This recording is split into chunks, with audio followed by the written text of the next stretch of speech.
Now we come to pitfall 5. Once again, as just to start off with, like all pitfalls, management process. If you do not have a management process, there's a 99% chance that there is a problem. You're going to face an enormous amount of risk in execution. I think as a company, we lost about 2 years by not having management process in place. Extremely important. It might seem challenging, but trust me, it works. And believe me, it's not about being an MBA or not an MBA. In fact, MBA doesn't teach this as well. So please have a good management process. And what I'm recommending here is a effective way to manage your company. So getting your enterprise to deliver. Your management process has each activity, as I mentioned a couple of times earlier also in the program, in the course, is about answering 4 questions for each activity. What, how, who, when. What is the objective or the key metric that will be achieved? This needs to be done for all processes, activities, initiatives at the most micro level as much as possible. The more detail you do it, the more you're preventing risk. Invest that 80% of your time planning. It may seem very boring, but trust me, you're starting a new enterprise, you're running a small company, you can't afford to take things for chances. Against each activity and outcome, you need to write out, or your team member, whoever is executing, how will it be done? Everything seems very easy over a conversation.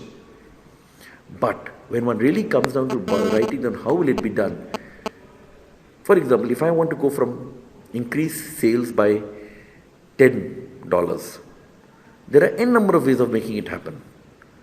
It is important to write out of these n number of ways, which are the 3 ways which are most suitable, why they're suitable, and which is the way which you're choosing to take. By not going through this process, you might be choosing suboptimal ways of reaching your goals, and given the challenges involved, you might reach your goals, you might not be able to you might land up wasting a lot of time and money. Third point, who? Who are the factors which are really going to help you or responsible ensuring this activity happens? It can be the vendor, it can be the advisor, it can be the team member, it can be the customer. And when will this activity happen? What are the review checkpoints? And if it doesn't happen, what is the risk mitigation plan? Please log this down on a daily, weekly, monthly basis and stick to it. We had a situation where we were running the company for about 3 years and having a very average level of success or lack of success. Average level of success is equal to we survived. The moment we had implemented the system, there was a massive attrition in the company because this brought in accountability. Immediately post that, the company started growing.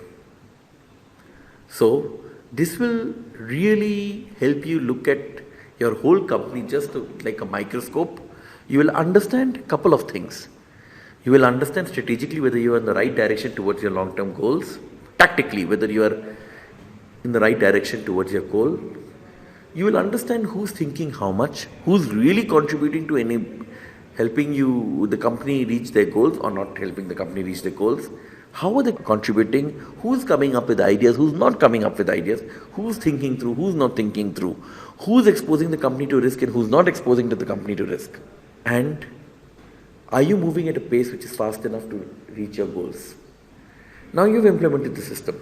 You'll start noticing that in the first couple of months, you'll start realize that you're only achieving 25% or 10% of whatever you've set out to achieve.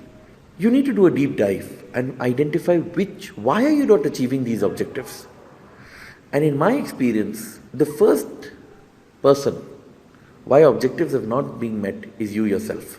As the entrepreneur, we are responsible for our businesses. And when objectives do not get met, it means that we have not taken the right set of decisions to enable the objectives to get met. Either we have set totally wrong targets or we have not acted well.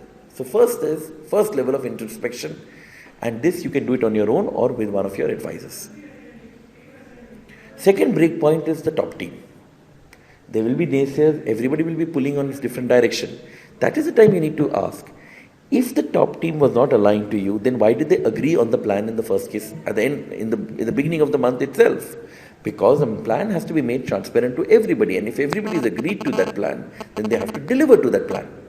If they're not delivering to that plan, and then at the end of the month coming up with excuses, so either they have planned badly, or there's an intent issue, then you need to weed them out. Customers, either you have overestimated your customers or underestimated your customers. And so watch out for that. There are many times a customer will take much more than you can provide. Yes, all our management textbooks say the customer is the king. As an entrepreneur, you have to be very clear of how many customers can you treat as a king. In the beginning, you have to be very careful. Where are you burning cash? Where are you not burning cash? Where are you burning more effort than return? Where are you not burning? Is your customer resulting in all your plans customers' demand going wrong? Then either the customer is right, or as a business you're not geared up to deal with that customer. These calls have to be taken. Don't continue to be in a situation which is not helping you grow.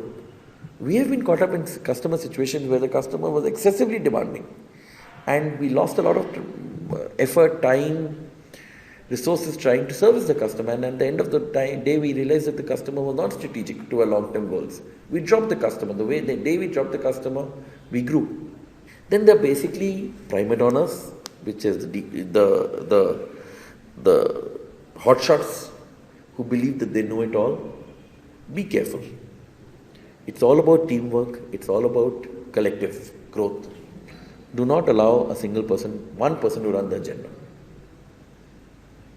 Now, when WHWW does not get met, there are only two reasons why it doesn't get met. Either the planning of you and your collective team is bad, or the people in your team who do not have an intent to perform. If the planning is bad, then make it better next time.